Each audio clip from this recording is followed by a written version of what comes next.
ආයිබුවන් මේ වන විට මා රැඳී සිටින්නේ ගාල්ල නගර මැදේ. ඔබ මේ දකින්නේ මේ වන විට ගාල්ල නගර මැදේ ඉතාමත්ම දැඩි වර්ෂාපතනයක් ඇදහැළමින් පවතිනවා. මේ වන විට ගාල්ල මාතර ප්‍රධාන මාර්ගය සහ ගාල්ල මහවීදිය සම්පූර්ණයෙන්ම ජලයේ යට වී තිබෙන ආකාරයක් තමයි ඔබට දක්නට ලැබෙන්නේ. අඩි 2ක පමණ ප්‍රමාණයක් මේ වන විට මෙම ස්ථානයෙන් මෙම මාර්ගයේ යට වී තිබෙන ආකාරයක් තමයි අපිට දැන් නිරීක්ෂණය වෙන්නේ. මේ ගාල්ල මාතර ප්‍රධාන මාර්ගය ගාල්ල වැල්ලපාර ප්‍රදේශය ගාල්ල පළතුරු වෙළඳපළ ඉදිරිපිටින් යට වී තිබෙනවා.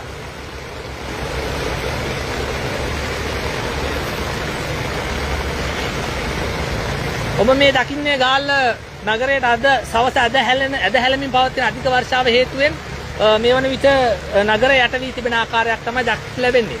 ප්‍රදේශවාසීන් චෝදනා කරන්නේ ප්‍රධාන වශයෙන්ම වැසි ජලය බැස යන ජල මාර්ගවල ඉදිකර තිබෙන අනවසර ඉදිකිරීම සහ නිසි ලෙස කාණු පද්ධති සුද්ධ නොකිරීම නිසා මෙම තත්ත්වය හට ගන්නට ඇති බවයි.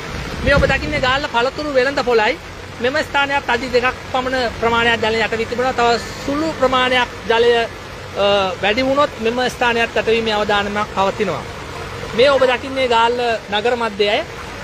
මේ වන විට ගාල්ල නගර මැදයේ පවතින තත්ත්වය මෙයයි. දැඩි රථ වාහන තදබදයක් පවතිනවා. ගාල්ල මාතර ප්‍රධාන මාර්ගයේ භාවිතා කරන පිරිස් මෙම ස්ථානයේ මගහැර විකල්ප මාර්ග භාවිතා කරන්නේ නම් ඉතාමත්ම හොඳයි කියලා හිතනවා. මොකද වතුර ප්‍රමාණය ඉතාමත්ම වැඩි මෙම ස්ථානයේ යට වී තිබෙන ආකාරය.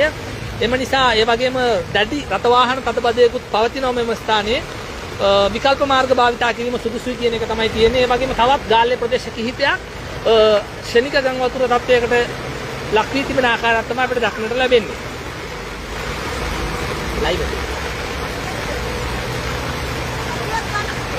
මේ පැත්තෙන් ගියා නම් හරි. මෙතන කෝණයකින් යන්න. මෙතනින් යන්න. කොණෙන් ගියා නම් හරි නැත්නම් යන්න අමාරුයි. පාර එහා පැත්තට දැනගත්තත් අනිවාර්යයට. ඕ පරිස්සමෙන් පනින්න. මේ වන විට පවතින තත්ත්වය මෙයයි. ඉතාමත්ම විශාල ජල ප්‍රමාණයක් හදිස්සියේ වැසුණු දැඩි වර්ෂාපතනයක් හේතුවෙන් තමයි මේ තත්ත්වය හටගෙන තිබෙන්නේ. මේ වන විට ගාල්ල නගරයේ ගාල්ල සමුද්‍ර මාවත ප්‍රදේශයේ පවතින තත්ත්වය තමයි මේ අධික වර්ෂාවක් හේතුවෙන් මේ ප්‍රදේශය දැන් ජලයෙන් යට වී තිබෙනවා. ඔබට දැක ගන්නට පුළුවන් ගංගාවක්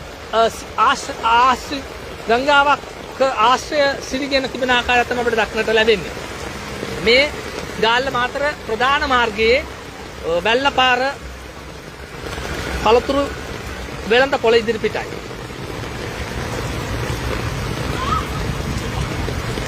මේ වන විට ගාල්ල නගරයේ